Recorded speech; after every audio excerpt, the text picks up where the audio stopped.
Hello বন্ধুরা, good afternoon, welcome back to my channel. শুরু করছি আমি আজকের ভিডিওটি। আর দেখো, গাছ থেকে আম পড়েছে, এই যে আমগুলো কুড়িয়ে নিলাম। তো চলো ঘরে যাই। আজকে আমাদের বাড়িতে এসেছে একজন অতিথি। চলো কে এসেছে সেটাও তোমাদের দেখিয়ে দিই।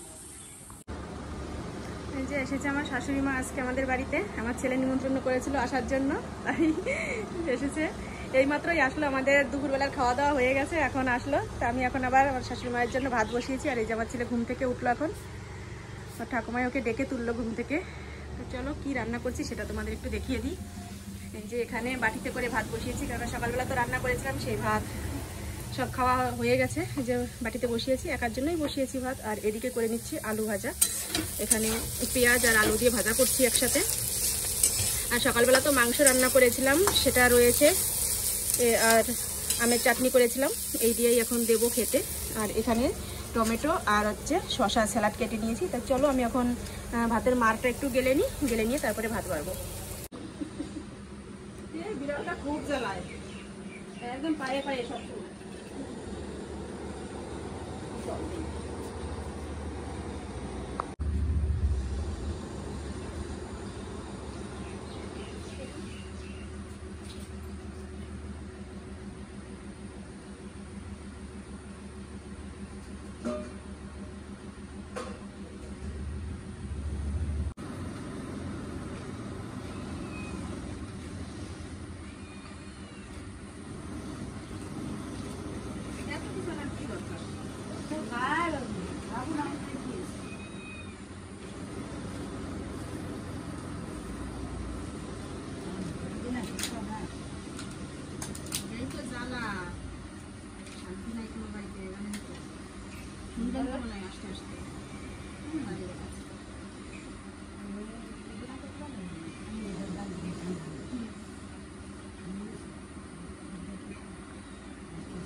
বাবা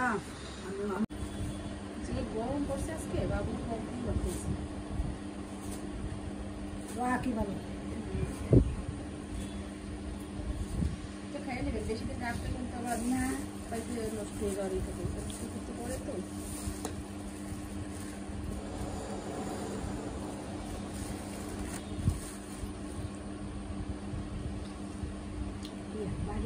একটু দেবো চাটনি আছে না,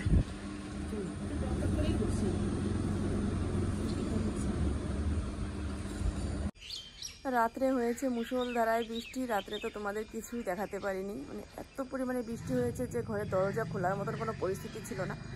আমার যে ঘরের এই যে বেড়াটা, এই বেড়াটা এত জোরে মানে বাড়ি খাচ্ছিল, মনে হচ্ছিল যেন খুলে ভিতরে পড়ে যাবে বেড়াটা। আর আমাদের বৃষ্টির জন্য কি কি ক্ষতি হয়েছে চলো সেগুলো তোমাদের একটু দেখিয়ে দিই। আমিও এইমাত্রই দেখলাম, ঘুম থেকে উঠেছি, উঠে একটু যে বাইরে বেরিয়েছি, দেখছি যে চারিদিকটা পুরো লন্ডভন্ড হয়ে গেছে। চলো তাহলে তোমাদের একটু দেখাই যে কি অবস্থা আমাদের চারিদিকের পরিবেশটার। এই দেখো, এদিকে তো সব ডালপালা ভেঙে ঠেঙে পড়ে একাকার হয়ে গেছে, গাছের আম সব ঝরে পড়ে গেছে। রাত্রেই আমগুলো তুলে রেখেছি ঘরে, সেগুলো তোমাদের একটু পরে দেখাচ্ছি। তো এদিকে কি কি হয়েছে চলো সেগুলো তোমাদের একটু দেখাই।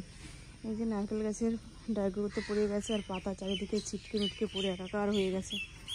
এই দেখো এখানে যে আমাদের গাছ পড়ে গেছে, উপড়ে গেছে গাছ। এই যে ভাইয়ের বাড়ির উঠোনের গাছ পড়ে গেছে, চারিদিকে কি অবস্থা পাতা পড়ে।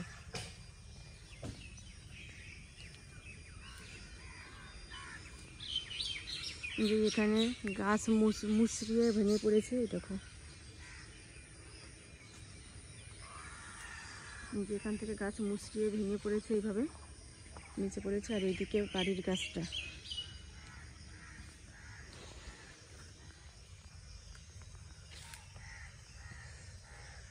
কতটা পরিমাণে ঝড় হলে এরকম পরিস্থিতি হতে পারে দেখেছো, পুরো গোড়ার থেকে শিকড় উঠে পড়েছে। আর এই যে এদিকে এত লম্বা গাছটা পড়ে গেছে, ওর ওই মাথার দিকটা বাবা ওই যে কাটছে।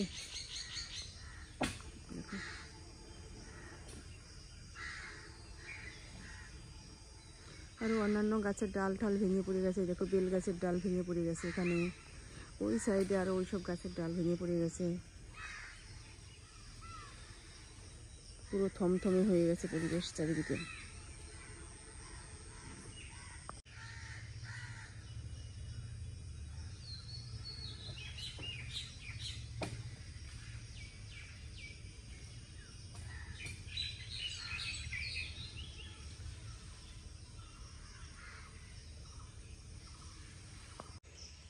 এই দেখো এদিকেও গাছের যে নারকেল গাছের ডেকো পড়ে রয়েছে, এইদিকে ভাইয়ের বাড়ি দেখো নিম গাছ পড়ে গেছে। ওর বাগানের সব গাছ পড়ে কি অবস্থা, ভেঙে চুরে চুরমার হয়ে গেছে সব কিছু।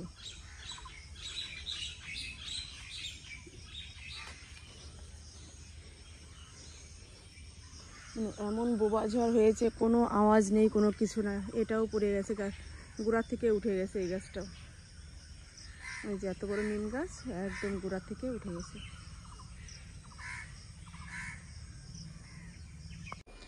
এই যে দুটো হিমসাগর রাম পেলাম গাছতলায়, আর হয়তো সকালবেলা তুলে নিয়েছে ভাই। আর এই যে আমাদের বাড়ির গাছে রাম, এগুলো সব রাত্রে কুড়িয়েছিলাম, ধুতে হবে, বালি জড়িয়ে রয়েছে। এই আমগুলো পেয়েছি। এখন একটু আকাশটা পরিষ্কার হয়েছে দেখো। আর রাত্রে এমন বোবা ঝড় হয়েছিল, সে ঝড়ে তো ঘরে বসে কিছু বুঝতে পারিনি যে কেমন কি হচ্ছে বাইরে দিয়ে। আর বাইরে এখন সকালবেলা বেরিয়ে দেখছি পুরোটাই একদম থমথমে হয়ে গেছে, সব কিছু ভেঙে চুরে চুরমার হয়ে গেছে। যে দিক দিয়ে দেখো, এই যে কাকার বাড়ির গাছও ভেঙে গেছে, আমার ফুল গাছটা সব কিছু দেখো একদম বেঁকে গেছে। এখানে এই যে সব কিছু ছড়ানো ছিটানো রয়েছে, এগুলো সব গোছাতে হবে। এই কাজগুলো করব, তবে একটু পরে করব এই কাজগুলো। তার আগে ঘরের কাজগুলো সেরে নেব। ঘর তো এখনও কিছু গোছানো গাছানো হয়নি। রাত্রে ঝড় বৃষ্টি হয়েছে, কোনোরকমভাবে রাতটা কাটিয়েছি, কেননা এত পরিমাণে বৃষ্টি হয়েছে তোমাদের সাথে কিছুই শেয়ার করতে পারিনি।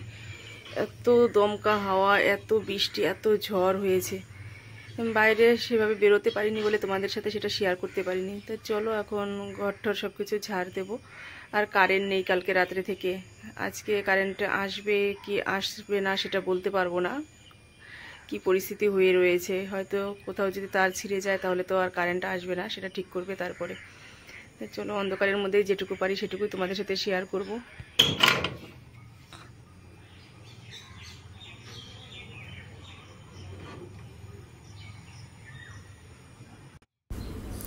ঘরের জানালাটা খুলে দিলাম, এবার ঘরের কাজকর্মগুলো সেরে নেব। রাত্রে তো ঘরের ভিতরেই জল ঢুকে গিয়েছিল, এই বিছানাটার উপর দিয়ে জল ছিটকে ছিটকে এসেছে। তো জামা কাপড় সেভাবে জড়ো করা রয়েছে, সেগুলো একটুখানি সরাবো, সরিয়ে বিছানাটা ঝাড় দেবো। আর এই যে আমার বা হাতেই যেই তোমরা টিনের বেড়াটা দেখতে পাচ্ছ, এই বেড়াটা ভীষণভাবে কালকে কাঁপছিল, মনে হচ্ছিল যেন ভেঙে পড়ে যাবে। যাই হোক, ঠাকুরের কৃপায় সেরকম কোনো ক্ষতি হয়নি, যা হয়েছে সব বাইরে দিয়েই হয়েছে, ঘরের মধ্যে সেরকম কিছু হয়নি। তাই চলো বিছানাটা গুছিয়ে নিই। প্রচণ্ড তো ধুলোবালি হয়ে গেছে, জামা কাপড়গুলো সরিয়ে এবার আমি বিছানাটা ঝাড় দিয়ে ভালো করে তারপরে ঘর ঝাড় দিয়ে নেবো। ঘরের মধ্যে প্রচুর নোংরা রয়েছে, রাত্রের খাওয়া দাওয়ার বাসন রয়েছে, তারপরে ঘর প্রচুর ধুলোবালি ঢুকে নোংরা হয়ে গেছে, সেগুলো এখন ঝাড় পোছ দিয়ে নিচ্ছি। ঘুম থেকে উঠেছি সকালবেলায়, উঠে চারিদিকটা একটু দেখলাম, দেখে মনটা ভীষণ খারাপ হয়ে গেল। তাই একটু কাজকর্ম করতেও একটু লেট হয়ে যাচ্ছে। তা যাই হোক, তাড়াতাড়ি করে এখন সব কিছু সেরে নিয়ে যাব একটু বাজারে, একটু চা টা করতে হলে যে এই জিনিসগুলো লাগবে সেগুলো আনতে যাব। যাই হোক, তো চলো এখন ঘরটা ঝাড় দিয়ে আমি বিরাজ করে নিয়ে তারপরে যাব বাজারে। বাড়ির পাশেই দোকান রয়েছে, সেখান থেকেই নিয়ে আসবো জিনিসপত্রগুলো। তো তোমরা ভিডিওটা দেখতে থাকো। এই যে চলে এসেছি, এখান থেকে কিছু জিনিস নিয়েছি। দুঃখের বিষয়, এটা আমি আগে থেকেই তোমাদের বলছি, পরে কিছুটা ভিডিও করেছিলাম, সেটা আমার মাথা কেটে গেছে ভিডিও করতে গিয়ে, সেটা আর তোমাদের সাথে দেখাতে পারলাম না। সকালবেলা উঠে কিছু বাজার করে নিয়ে আসলাম। এই যে এখানে রয়েছে কি কি এনেছি, চলো বাড়ি গিয়ে তারপরে তোমাদের দেখাচ্ছি সব। এখন তো এইভাবে দেখানো সম্ভব হচ্ছে না, আর আমাদের বাড়িতে ঢোকার রাস্তাটা ভীষণ খারাপ হয়ে গেছে জল বৃষ্টিতে। দাঁড়াও, এই দেখো কেমন জল বেঁধে গেছে, কাদা হয়ে গেছে, এর মধ্যে দিয়েই এখন আমাকে হেঁটে হেঁটে যেতে হবে।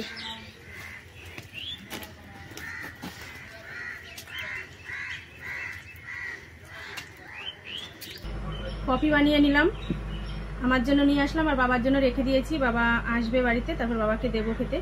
আর এইমাত্র একটা ফোন আসলো আমাদের, ভীষণ একটা দুঃসংবাদের একটা ফোন এসেছে। ফোনটা শুনে ভীষণ খারাপ লাগছে মনটা। আমাদের একটা কাকা, মানে আমাদেরই বংশের কাকা, মাথাটা একটু খারাপ ছিল, সেই কাকা ট্রেন থেকে ঝাঁপ দিয়েছে। মানে ঝাঁপ দিয়েছে তো মারা গিয়েছে, নিখোঁজ হয়েছিল 17 দিন পরে। গতকাল রাত্রে খবর হয়েছে, আর আজকে সকালবেলা আমরা সেটা জানতে পারলাম। ভীষণই খারাপ লাগছে, আর এতটাই দূর যে আমাদের পক্ষে যাওয়াটাও সম্ভব হচ্ছে না এই মুহূর্তে। দেখা যাক, পরে যাব। আমার ভাই গিয়ে দেখে এসেছিল কিছুদিন আগে, মানে যেদিন গিয়েছিল ভাই দেখতে কাকাকে, ঠিক সেই দিনই সন্ধ্যার সময় কাকা বাড়ি থেকে বেরিয়ে গেছে। আর 17 দিন পরে আজকে মানে আমরা খবর পেলাম কাকা আর নেই।